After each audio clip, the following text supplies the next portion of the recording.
खून बहता है वहाँ उड़ रही है यहाँ शराब, बोटियां उठती है वहाँ उड़ रहे हैं यहाँ कबाब। जी वकार, कश्मीर अगर जन्नत है तो जन्नत में तूफान क्यों है?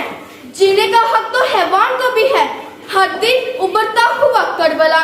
जनाबे सदर, मेरा कश्मीर बहुत अकेला है, ये वादियां जो आग का दरिया है।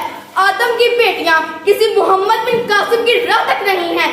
चाहूं तो इस दास्ताने जुल्म सितम को काले पानियों में बहा दूं, वास्ता तो अपने भाइयों को कि बहनों की असमतें लुट रही हैं। लेकिन सदर अली वकार, मेरे भाई वो जवान खाबा खरगोश में डूब गए।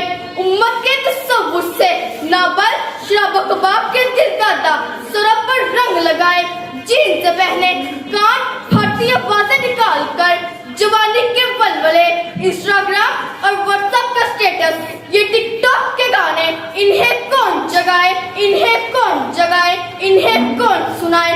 जहाद का तराना, नाराए मस्ताना, जज्बाए मोमिनाना कि जिस जिद्दत से कोई मक्तल में गया वो शान सलामत रहती है, वो शान सलामत रहती है। ये जान तो आनी जानी है, ये जान तो आनी जानी है। इस जान की तो कोई बात नहीं, इस जान की तो कोई बात नहीं। जनाबे सदर, मैं मायूस नहीं हूँ, जंगल शेरों से खाली नहीं होता। मेरे हल्का इस सुखन में अभी ऐसे जवान जिंदा हैं जो जज्बाए जहाज से सरशार हैं, जो जंजीरें बनकर गिरेंगे, जब बिजली बनकर चमकेंगे। फिर होगी सबकी माँ, कश्मीर बनेगा पाकिस्तान, कश्मीर बनेगा पाकिस्तान। शुक्रिया।